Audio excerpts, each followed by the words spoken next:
इस फिल्म की शुरुआत एक ऐसे सवाल से होती है जो किसी को भी डरा सकता है। सोचिए, आप अपने परिवार के साथ समंदर के बीच बोट पर छुट्टियां मना रहे हैं। चारों तरफ सिर्फ नीला पानी दिखाई दे रहा है और सब कुछ बिल्कुल सामान्य लग रहा है, लेकिन अगले ही पल पूरा समंदर गायब हो जाए और आपकी बोट सूखी समुद्री जमीन पर फंस जाए। आखिर इतना सारा पानी कहाँ चला गया? क्या वह कभी वापस आएगा? इसी हैरान कर देने वाले राज की कहानी इस फिल्म में दिखाई गई है। कहानी एक परिवार से शुरू होती है जो कैरेबियन समंदर के बीच अपनी बोट पर घूम रहा है। वे अपने बेटे बेन का जन्मदिन मनाने आए हैं। पूरा परिवार खुश है और इस खास दिन को यादगार बनाने में लगा हुआ है, लेकिन उन्हें बिल्कुल भी अंदाजा नहीं कि उनकी ये खुशी बस कुछ ही देर की मेहमान है। शुरुआत में सब कुछ बिल्कुल ठीक चलता है। समंदर का खूबसूरत नजारा देखते हुए बेन की माँ जूलिया तैरने के लिए पानी में उतर जाती है। उसी समय बेन और उसके पिता टॉम आराम से मछली पकड़ रहे होते हैं। तभी अचानक जूलिया को एहसास होता है कि पानी के अंदर कोई बहुत बड़ी चीज उसके चारों तरफ घूम रही है। वह घबरा कर इधर उधर देखती है, लेकिन उसे कुछ दिखाई नहीं देता। तभी अचानक कोई ताकत उसे गहरे पानी की तरफ खींच लेती है। उसी समय बोट के सभी नेविगेशन उपकरण भी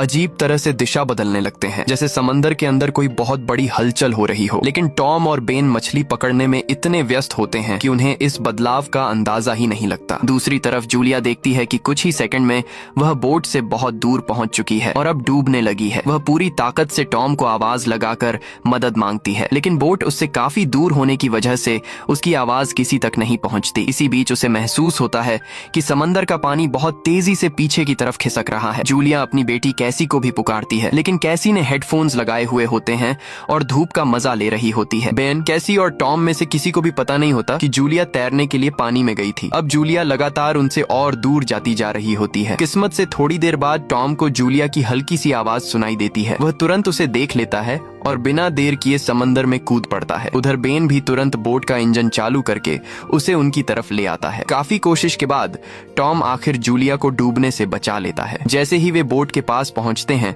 बेन और कैसी दोनों मिलकर उन्हें ऊपर खींच लेते हैं। इस तरह जूलिया की जान बच जाती है। बोट पर वापस आने के बाद टॉम अपनी बेटी कैसी पर गुस्सा करता है। वह कहता है कि जब तुम्हारी माँ समंदर में जाती है तो तुम्हें उस पर नजर रखनी चाहिए थी। कैसी माफी मांगते हुए बताती है कि उसने हेडफोन्स लगाए हुए थे, इसलिए उसे कुछ सुनाई नहीं दिया। अब जब सब लोग शांत हो जाते हैं, टॉम साफ कह देता है कि आगे से कोई भी बिना बताए पानी में नहीं उतरेगा। अगर किसी को तैरना भी है तो पहले बाकी लोगों को जरूर बताएगा। परिवार के सभी लोग उसकी बात मान लेते हैं। धीरे धीरे रात होने लगती है और अब सब लोग बेन का जन्मदिन मनाने की तैयारी करते हैं। जन्मदिन का छोटा सा जश्न खत्म होने के बाद कैसी के बॉयफ्रेंड का वीडियो कॉल आता है। कैसी उसे बताती है कि वे सब बोट पर बहुत मजे कर रहे हैं, लेकिन उसका बॉयफ्रेंड घबराई हुई आवाज में कहता है कि तुम लोग जितनी जल्दी हो सके किनारे लौट आओ। टीवी पर खबर चल रही है कि पूरी दुनिया में कुछ बहुत बड़ा होने वाला है। ये सुनकर कैसी उसके पीछे खिड़की से बाहर देखती है और शहर की तरफ एक बहुत बड़ा तूफान तेजी से आता दिखाई देता है। ये देखकर वह परेशान हो जाती है, क्योंकि वह जानती है कि वे लोग इस समय समंदर के बीच फंसे हुए हैं। वह उससे और बात करना चाहती है, लेकिन अचानक कॉल कट जाती है। इसके बाद कैसी तुरंत सारी बात अपने मम्मी पापा को बताती है। ये सुनते ही पूरा परिवार बोट की सुरक्षा जांचने लगता है। तभी उनकी नजर समंदर में घूम रही कई व्हेल और शार्क पर पड़ती है। हैरानी की बात यह होती है कि इस इलाके में आमतौर पर व्हेल और शार्क कभी दिखाई नहीं देती। टॉम पेशे से एक अनुभवी ओशन एक्सप्लोरर रह चुका होता है, इसलिए वह तुरंत समझ जाता है कि व्हेल और शार्क ऐसा व्यवहार तभी करती हैं जब कोई बहुत बड़ा और खतरनाक तूफान आने वाला होता है। यानी इन समुद्री जीवों ने आने वाले खतरे को पहले ही महसूस कर लिया था। लेकिन उस तूफान का सामना करने से पहले इस परिवार को अपने चारों तरफ मंडरा रही शार्कों की प्रॉब्लम से निपटना था। अब तक ये लोग समझ ही नहीं पाए थे कि आखिर हो क्या रहा है। तभी अचानक उनकी बोट को किसी बहुत भारी चीज का जोरदार झटका लगता है। एक पल के लिए सब बुरी तरह घबरा जाते हैं। टॉम तुरंत समझ जाता है कि बोट के नीचे किसी बहुत बड़े समुद्री जीव ने टक्कर मारी है। सच जानने के लिए वह बिना देर किए पानी में उतर जाता है। नीचे पहुंचकर वह देखता है कि बोट के निचले हिस्से में बहुत बड़ा गड्ढा पड़ चुका है। उसे देखकर साफ लगता है कि किसी विशाल शार्क ने हमला किया था। लेकिन जब टॉम वापस ऊपर आता है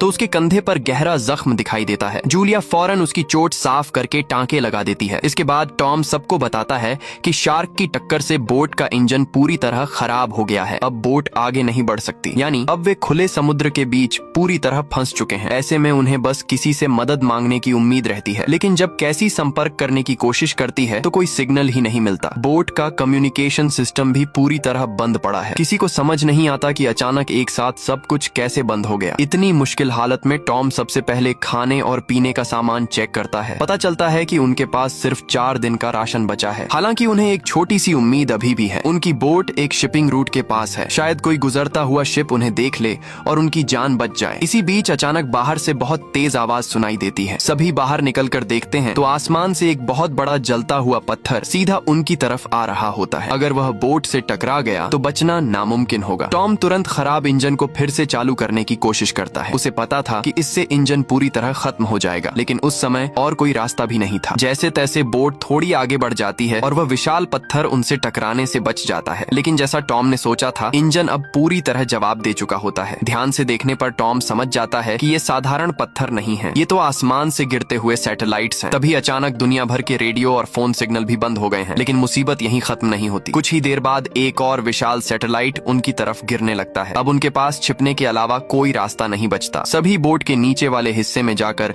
लाइफ जैकेट पहन लेते हैं, ताकि अगर बोट पलट जाए तो कम से कम डूबे नहीं। तभी पूरी बोट बहुत जोर जोर से हिलने लगती है। सबको लगने लगता है कि अब शायद उनकी आखिरी घड़ी आ गई है। फिर अचानक एक जबरदस्त धमाका होता है और सभी बेहोश हो जाते हैं। जब उनकी आंख खुलती है तो वे खुद को जिंदा पाते हैं। सबको चोटें आई हैं, लेकिन सबसे हैरान करने वाली बात कुछ और होती है। बोट में कई जगह बड़े बड़े छेद हो चुके हैं, फिर भी अंदर पानी की एक बूंद तक नहीं आ रही। यह देखकर सब जल्दी से बाहर निकलते हैं और सामने का नजारा देखकर उनके होश उड़ जाते हैं। जहां चारों तरफ गहरा समुद्र होना चाहिए था, वहां अब सिर्फ सूखी जमीन, ऊंचे नीचे पत्थर और गहरे गड्ढे दिखाई देते हैं। उनकी बोट भी सूखी समुद्र की तलहटी पर अटकी हुई होती है। चारों तरफ मछलियां तड़पती हुई पड़ी हैं। ऐसा लग रहा होता है जैसे वे किसी दूसरी दुनिया में पहुंच गए हों। लेकिन कुछ ही पल बाद उन्हें समझ आता है कि वे अभी भी समुद्र के बीच ही हैं। फर्क सिर्फ इतना है कि पूरा समुद्र का पानी किसी और जगह चला गया है। टॉम तुरंत अपना कंपास निकालकर दिशा देखता है। जांच करने के बाद उसे एक और डराने वाली बात पता चलती है। वह समझ जाता है कि धरती के पोल अपनी जगह बदल चुके हैं। नॉर्थ पोल और साउथ पोल आपस में बदल गए हैं।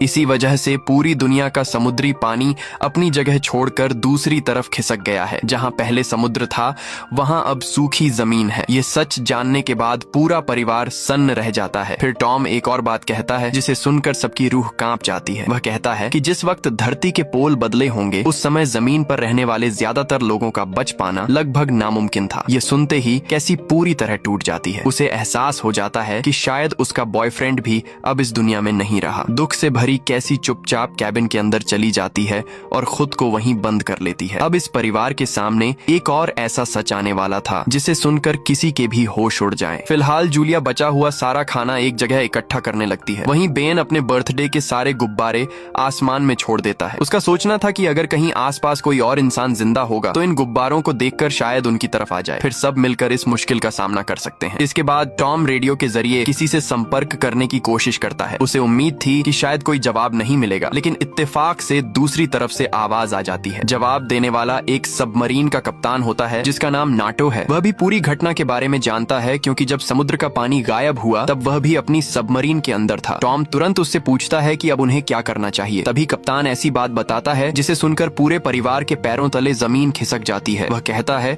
कि पृथ्वी के जो पोल अपनी जगह से बदल गए हैं, वे लगभग एक हफ्ते बाद फिर अपनी पुरानी जगह लौट आएंगे। इसका मतलब है कि एक हफ्ते बाद समुद्र का सारा पानी भी वापस लौटेगा। लेकिन उस समय उठने वाली लहरें इतनी भयानक होंगी कि रास्ते में आने वाली हर चीज को मिटा देंगी। कप्तान आगे कहता है कि उसकी सबमरीन पानी के अंदर है, इसलिए उसके बचने के चांस ज्यादा हैं। लेकिन टॉम और उसके परिवार को जितनी जल्दी हो सके किसी ऊंची जगह पहुंचना होगा, तभी उनके बचने की उम्मीद रहेगी। यह सुनते ही जूलिया बिना समय गंवाए अपने दोनों बच्चों से सामान पैक करने को कहती है। अच्छा बच्चों, मेरी बात सुनो, हमें जल्दी यहाँ से निकलना पड़ेगा। चलो, आप हमारे बच्चों को बचा सकते हैं ना? टॉम फिर कप्तान से कहता है कि उसकी सबमरीन सबसे सुरक्षित जगह है। क्या वह उसके परिवार को अपने साथ रख सकता है? कप्तान जवाब देता है कि वह ऐसा करना चाहता है, लेकिन उसकी सबमरीन में एक साथी की मौत हो चुकी है और अब सिर्फ 2 लोगों के बैठने की जगह बची है, यानी वह सिर्फ एक इंसान को ही अपने साथ ले जा सकता है। ये सुनकर टॉम उससे हाथ जोड़कर कहता है कि वह उनके पास बचा हुआ सारा खाना ले ले, लेकिन किसी तरह उसके दोनों बच्चों को अपनी सबमरीन में जगह दे दे। टॉम की बात सुनकर कप्तान आखिर मान जाता है। इसके बाद बाद वह मैप की मदद से अपनी सही लोकेशन टॉम को समझाता है। टॉम ध्यान से सब कुछ नोट करता है, दूरी का अंदाजा लगाता है और फिर जूलिया से कहता है कि अगर सब ठीक रहा तो वे लगभग 2 दिनों में उस सबमरीन तक पहुंच सकते हैं। अब अगले दिन सुबह पूरा परिवार उस सबमरीन तक पहुंचने के लिए निकलने की तैयारी कर लेता है। तभी टॉम की नजर दूर से आते एक अजीब आदमी पर पड़ती है। उसके साथ एक कुत्ता भी होता है और वह बुरी तरह घायल दिखाई देता है। टॉम को लगता है कि शायद उसे मदद की जरूरत है, इसलिए वह पानी की बोतल लेकर उसके पास पहुंच जाता है। लेकिन जैसे ही वह आदमी पानी पीता है, शुक्रिया कहने की जगह अचानक टॉम पर हमला कर देता है। दूर खड़ी जूलिया ये सब अपनी आंखों से देख लेती है। अगले ही पल वह आदमी चाकू निकालकर टॉम पर कई वार कर देता है और वहीं उसकी जान ले लेता है। इसके बाद उसकी नजर सीधे जूलिया पर पड़ती है और वह उसकी तरफ बढ़ने लगता है। जूलिया समझ जाती है कि अब उसके पास ज्यादा समय नहीं है। वह तुरंत नाव के अंदर भागती है और अपने दोनों बच्चों को कैबिन में बंद कर देती है ताकि वे सुरक्षित रहें। फिर वह कैसी को एक फ्लेयर गन देती है और कहती है इसे तभी चलाना जब हालात बिल्कुल हाथ से निकल जाएं। इसी बीच वह खतरनाक आदमी भी नाव पर चढ़ जाता है। उससे बचने के लिए जूलिया जल्दी से बाथरूम में छिप जाती है। उधर वह आदमी पूरी नाव में उसकी तलाश शुरू कर देता है। तभी उसे वहां रखा खाना दिखाई देता है। वह इस तरह टूटकर खाना खाने लगता है जैसे कई दिनों से भूखा हो। पेट भरने के बाद वह फिर से जूलिया को ढूंढना शुरू करता है। आखिर में वह सीधे उस कैबिन की तरफ जाता है जहां से पहले आवाज आ रही थी, लेकिन वहां पहुंचकर उसे कोई नहीं मिलता। दरअसल जूलिया नाव के नीचे बने एक छोटे से छेद से निकलकर बाहर आ चुकी होती है। हालांकि उस आदमी का कुत्ता जूलिया को देख लेता है और जोर जोर से भौंकने लगता है। मजबूरी में अपनी जान बचाने के लिए जूलिया कुत्ते को मार देती है ताकि उसकी आवाज बंद हो जाए। इसके बाद वह नाव के नीचे छिप जाती है। शुरुआत में तो वह आदमी उसे ढूंढ नहीं पाता, लेकिन जब वह बाहर आकर अपने कुत्ते की लाश देखता है तो उसे समझ आ जाता है कि जूलिया जरूर नाव के बाहर कहीं छिपी हुई है। वह उसे पकड़ने के लिए तुरंत नीचे उतर जाता है। बस इसी मौके का फायदा उठाकर जूलिया फिर से नाव पर चढ़ जाती है। टूटे हुए शीशे का सहारा लेकर वह किसी तरह वापस अंदर पहुंच जाती है, लेकिन उसकी यह कोशिश ज्यादा देर तक काम नहीं आती। कुछ ही देर बाद वह खतरनाक आदमी उसे ढूंढ लेता है और आखिरकार जूलिया उसकी पकड़ में आ जाती है। वह आदमी अचानक जूली के बाल पकड़ लेता है और उसे बेरहमी से पीटना शुरू कर देता है। कुछ ही पल में वह उसका गला दबाने लगता है। जूली भी हार नहीं मानती और अपनी जान बचाने के लिए पूरी ताकत से उसका मुकाबला करने लगती है। तभी केबिन के अंदर खड़ी कैसी को याद आता है कि उनके पास अभी भी फ्लेयर गन है। बिना एक पल गंवाए वह फ्लेयर गन चला देती है। फ्लेयर सीधे उस आदमी को लगती है और वह काफी दूर जाकर गिरता है। हालांकि उसे ज्यादा चोट नहीं लगती, लेकिन जूली और बच्चों को वहां से निकलने का मौका मिल जाता है। फ्लेयर की वजह से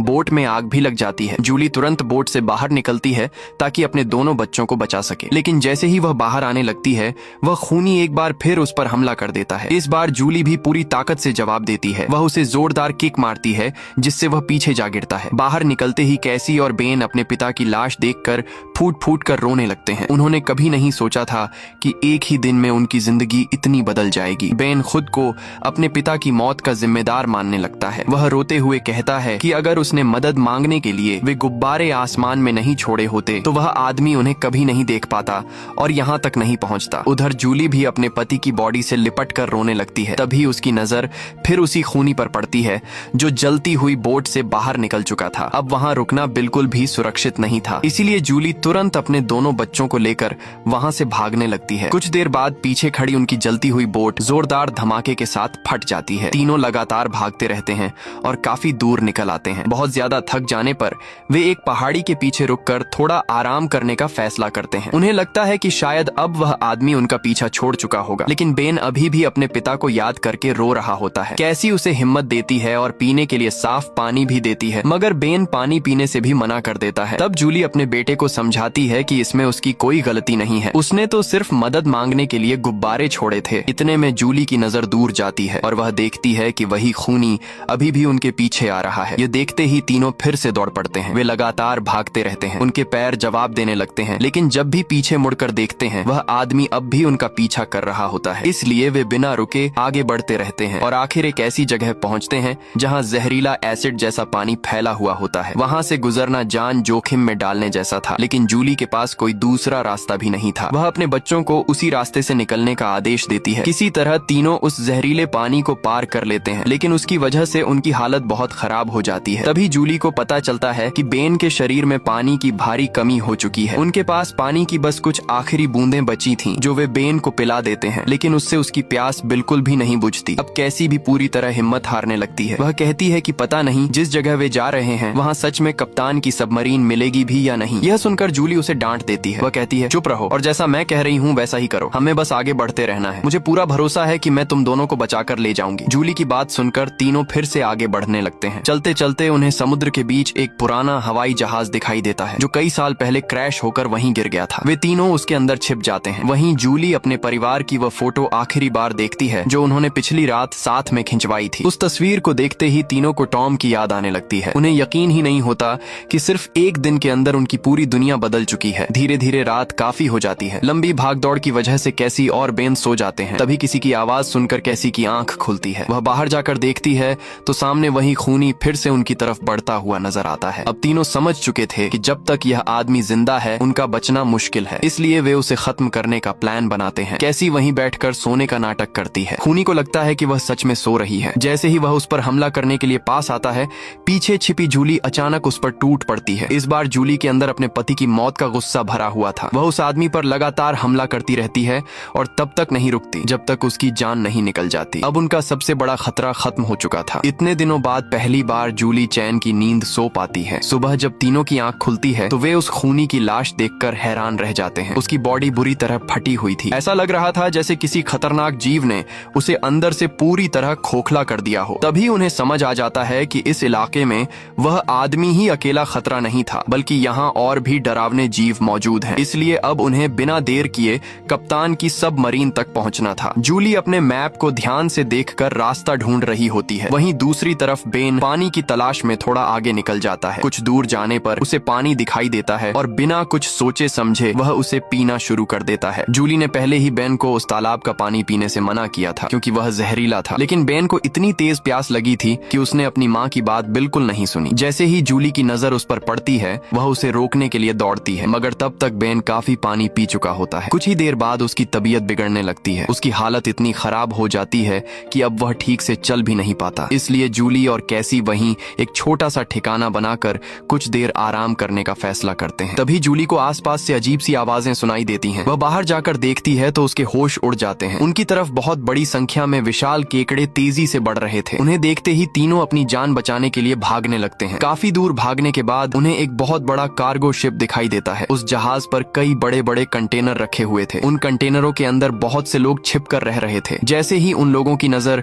जूली और उसके बच्चों पर पड़ती है वे तुरंत कंटेनर के अंदर छिप जाते हैं। दरअसल वे इन तीनों से नहीं डर रहे थे, बल्कि उनके पीछे आ रहे उन खतरनाक केकड़ों से बच रहे थे। जूली, कैसी और बेन कंटेनर के पास पहुंचकर अंदर मौजूद लोगों से दरवाजा खोलने की गुहार लगाते हैं। वे बार बार मदद मांगते हैं, लेकिन अंदर बैठे लोग दरवाजा खोलने से साफ मना कर देते हैं। दूसरी तरफ विशाल केकड़ों का झुंड लगातार उनकी तरफ बढ़ता जा रहा था। अब उनके पास खुद को बचाने का बस एक ही रास्ता बचा था। इसलिए जूली फैसला करती है कि वे कंटेनर के ऊपर चढ़ जाएंगे। वह पहले किसी तरह कैसी और बेन को ऊपर चढ़ा देती है। इसके बाद जैसे ही वह खुद ऊपर चढ़ने लगती है तभी एक बड़ा केकड़ा उसके पैर में जोर से काट लेता है। बहुत मुश्किल से वह अपना पैर छुड़ाती है और किसी तरह ऊपर पहुंच जाती है। ऊपर पहुंचते ही जूली अपने गले का स्कार्फ निकालकर पैर के घाव पर कसकर बांध देती है, लेकिन ज्यादा खून बहने और दर्द की वजह से वह बेहोश हो जाती है। उधर कैसी और बेन ऊपर से देखते हैं कि वे केकड़े कंटेनर को काटकर उसके अंदर घुस रहे हैं। अंदर मौजूद लोग अपने हथियारों से उनका सामना करने की कोशिश करते हैं, मगर केकड़ों की संख्या इतनी ज्यादा थी कि कोई भी उनका मुकाबला नहीं कर पाता। कुछ ही देर में वे सारे लोगों को मार डालते हैं। अगली सुबह जूली की आंख खुलती है। वह उठकर देखती है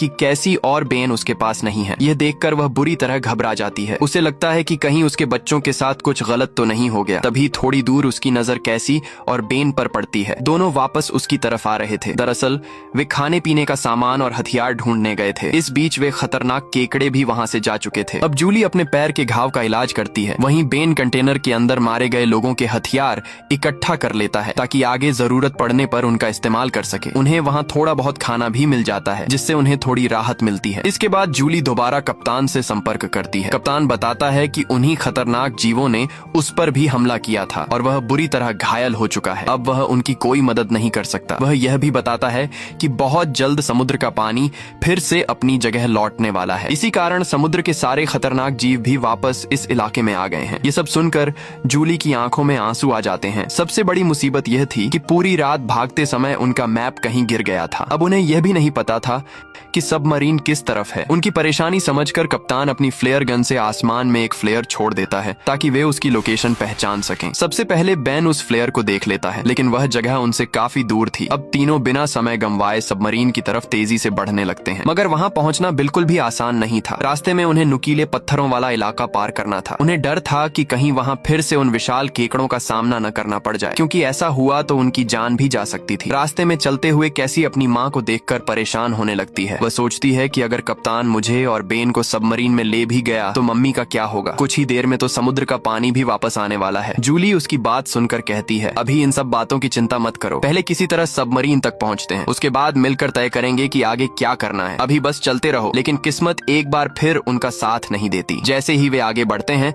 तभी वहाँ अचानक भूस्खलन शुरू हो जाता है। जूली सबसे पीछे चल रही होती है। तभी एक बहुत बड़ा पत्थर उसके सामने आकर गिर जाता है और वह वहीं फंस जाती है। ये देखकर कैसी घबरा जाती है। अब वह अपनी माँ को पीछे छोड़कर आगे जाने के लिए बिल्कुल भी तैयार नहीं होती। लेकिन जूली अपनी बेटी से कहती है कि चाहे कुछ भी हो जाए उसे अपने भाई के साथ खुद को जरूर बचाना है। माँ की बात मानकर कैसी भारी मन से बेन को साथ लेकर आगे बढ़ जाती है। काफी देर बाद दोनों आखिरकार सबमरीन तक पहुँच जाते हैं। वहाँ पहुँचकर वे देखते हैं कि अंदर कोई भी नहीं है। दोनों जोर जोर से सबमरीन का दरवाजा खटखटाने लगते हैं। तभी पीछे से बुरी तरह घायल कप्तान उनके पास आता है। कप्तान कहता है, इस सबमरीन में सिर्फ 3 लोग बैठ सकते हैं। मेरी हालत इतनी खराब है कि अगर मैं किसी तरह जिंदा बाहर भी पहुंच गया तब भी ज्यादा देर नहीं बचूंगा, इसलिए मेरी जगह तुम लोग चले जाओ। कप्तान की यह बात सुनते ही कैसी एक पल भी नहीं रुकती। वह तुरंत वापस मुड़ती है और पूरी तेजी से अपनी माँ जूली की तरफ दौड़ पड़ती है। उधर जूली अभी भी वहीं फंसी हुई थी। तभी एक बार फिर उन खतरनाक केकड़ों का पूरा झुंड उसकी तरफ बढ़ने लगता है। खुद को बचाने के लिए जूली अपनी गन से लगातार उन पर फायर करती रहती है, लेकिन कुछ ही देर में उसकी सारी गोलियां खत्म हो जाती हैं। अब उसके पास खुद को बचाने का कोई रास्ता नहीं बचता। तभी ऊपर पहुंच चुकी कैसी अपना हाथ उसकी तरफ बढ़ाती है। जूली पूरी ताकत लगाकर उसका हाथ पकड़ लेती है और कैसी की मदद से